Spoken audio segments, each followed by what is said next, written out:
നൂഹ് നബിയുടെ ഭാര്യ മുസ്ലിമായോ? ആയില്ല. മക്കള് തലതിരിഞ്ഞു പോയി. തന്റെ പൊന്നുമകൻ ചാകുന്നത് നൂഹ് നബിക്ക് കാണേണ്ടി വന്നു. അള്ളാഹു കാത്തിരക്ഷിക്കുമാറാകട്ടെ. നൂഹ് നബി അലൈഹിസ്സലാം പ്രവാചകന, 950 കൊല്ലം ദഅവത്ത് നടത്തിയ നബിയ.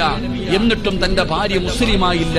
അവൾ വഴിപിഴച്ചവളായി. അവളുടെ സ്വന്തം മകൻ തൂഫാനിൽ മുങ്ങിച്ചാകുന്നത് നൂഹ് നബിക്ക് കാണേണ്ടി വന്നു. 2 ലൂത്ത് നബി അലൈഹിസ്സലാം. ലൂത്ത് നബി നബിയായിരുന്നു.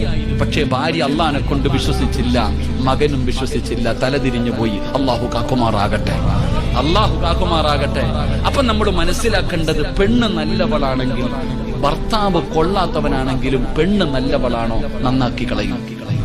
ഭർത്താവ് മോശക്കായി എത്രയോ കള്ളുകുടിയന്മാരെ നന്നാക്കിയ പെണ്ണുങ്ങളുണ്ട്. നിസ്കരിക്കാത്ത ഭർത്താവിനെ നിസ്കരിപ്പിച്ച ഭാര്യമാരുണ്ടല്ലോ. അതുകൊണ്ടാ പെങ്ങളെ നിങ്ങളോട് പറയുന്നത്. കാരണം ഒരു നല്ല പെണ്ണിന്റെ മടിത്തട്ടിലെ നല്ല മക്കൾ വളരുകയുള്ളൂ.